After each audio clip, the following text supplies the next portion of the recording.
ഉത്സവ സീസൺ തുടങ്ങിയ പിന്നെ ഇനിയിപ്പോ ഫുൾ അങ്ങോട്ട് ഉത്സവമായിരിക്കും. അപ്പൊ എന്റെ വീടിനടുത്തുള്ളൊരു ചെറിയ കാവില് ഉത്സവമാണ് ഇന്ന്. അപ്പൊ അങ്ങോട്ടേക്ക് പോകാൻ വേണ്ടിട്ട് റെഡി ആവാണ് ഞാൻ. വീടിന്റെ അടുത്ത് തന്നെ ആയതുകൊണ്ട് നടന്നാണ് പോകുന്നത്. ഒന്ന് റൊമാൻറ്റിക് ആയിട്ട് പതുക്കെ നടക്കാൻ പറഞ്ഞപ്പോ ആരെയോ അടിക്കാൻ പോകുന്ന പോലെയാണ് അച്ഛൻ പോകുന്നത്. കൂടെ തന്നെ അമ്മയും വെച്ച് പിടിക്കുന്നുണ്ട്. എവിടത്തോ എന്തോ. അങ്ങനെ അമ്പലത്തിലെത്തിയപ്പോ അവിടുത്തെ ലൈറ്റിങ്ങും ഡെക്കറേഷനും ഒക്കെ ശരിക്കും ഞാൻ കണ്ടപ്പോ ഞെട്ടിപ്പോയി.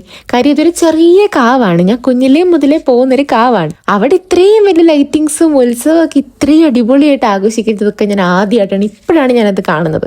അങ്ങനെ തൊഴുതൊക്കെ കഴിഞ്ഞിട്ട് ഈ ഒരു തെരളിയൊക്കെ മേടിച്ചു. അങ്ങനെ അതും കഴിച്ചുകൊണ്ട് അവിടെ ഗാനമേള നടക്കുന്നുണ്ടായിരുന്നു. അങ്ങോട്ടേക്ക് പോയി. അതിന്റെ സൈഡിൽ തന്നെ കുറേ കടകളും ഉണ്ടായിരുന്നു. എല്ലാ ഉത്സവ പറമ്പിലും കാണുന്ന ഈ ഒരു വെജിറ്റബിൾസ് ഒക്കെ ഇട്ടുള്ള സാധനം എനിക്ക് ഭയങ്കര ഇഷ്ടാട്ടോ. പിന്നെ അത് കണ്ടപ്പോ അച്ഛനെ ചാക്കിട്ട് അതൊരെണ്ണം മേടിപ്പിച്ച് ഞങ്ങള് ഗാനമേളൊക്കെ കാണാൻ പോയിരുന്നു. പരിപാടിയും അത്യാവശ്യം നല്ലതായിരുന്നു. സ്റ്റേജ് സെറ്റിങ്ങും അടിപൊളിയായിരുന്നു. അങ്ങനെ എല്ലാം കഴിഞ്ഞ് ഒരു 9-9:30 ആയപ്പോഴേക്കും ഞങ്ങൾ തിരിച്ച് വീട്ടിൽ വന്നു. അപ്പൊ അത്രേ ഉള്ളൂ. ബൈ.